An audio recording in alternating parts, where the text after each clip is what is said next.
आपका हमारी आध्यात्मिक यात्रा में हार्दिक स्वागत है। आप सुन रहे हैं शिव महापुराण, जो सनातन धर्म के ही अनमोल ग्रंथों में से एक है।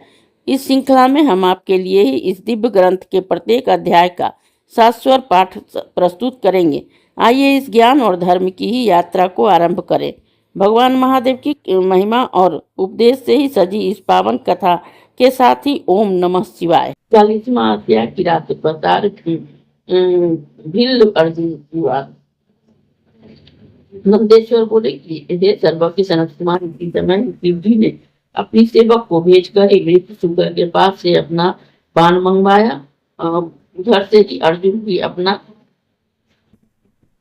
बाण लेने आए। उस समय उन दोनों का ही विवाद हो गया। अर्जुन ने गन को ताड़न कर अपना बाण ले गन से कहा कि ये दोनों बाण हमारे हैं, इसमें इसको छोड़ दो। अर्जुन ने ही शिव जी का स्मरण कर उसकी स्तुति की। गन से कहा कि गन ने कहा कि तू झूठा तपस्वी है, बाण मेरा है, यही तेरा तो यदि तेरा है तो तू इसका फल दिखा, मैं पहचान कर लूंगा। अर्जुन ने कहा कि बाण के फल पर मेरा नाम अंकित है, तुझे क्यों दिखाऊं? जब तेरा स्वामी आवेगा तब उसे ही दिखाऊंगा। तेरे साथ ही मेरा युद्ध शोभा नहीं देता, तेरे स्वामी से ही युद्ध करूंगा। तेरा मेरा बल देखना है तो अपने स्वामी के पास जाकर ही जो इच्छा हो वह कर। अर्जुन के ऐसा कहने पर ही वीर बहिनीपति किरात रूप से शिव के पास गया। अर्जुन का सब कहा हुआ वचन कहा। यह सुनकर ही किरातेश्वर प्रसन्न हो शीघ्र ही अपनी सेना सहित ही वहां आ गए।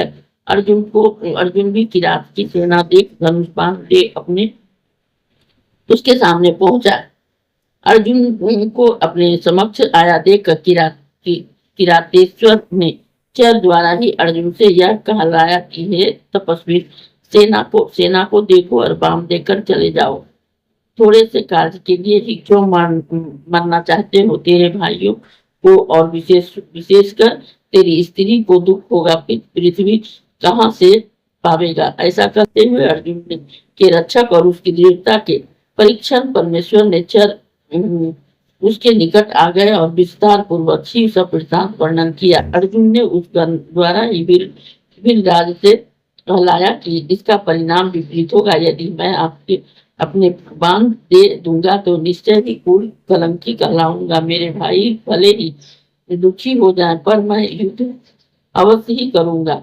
श्रृंगार से ही सिंह भयभीत होता हुआ नहीं सुना है, वंचन से राजा नहीं डरता। जब अर्जुन ने ऐसा कहा तो भी अपने स्वामी के पास जाकर फिर सब वृत्तांत कहने लगा। यह सुनकर किरात नामक महादेव अर्जुन के अत्यंत ही निकट आ गए। इस अध्याय के श्रवण हेतु आपका हृदय से धन्यवाद। हम आशा करते हैं कि शिव महापुराण की यह दिव्य कथा आपको आध्यात्मिक शांति और गहन ज्ञान प्रदान कर रही होगी।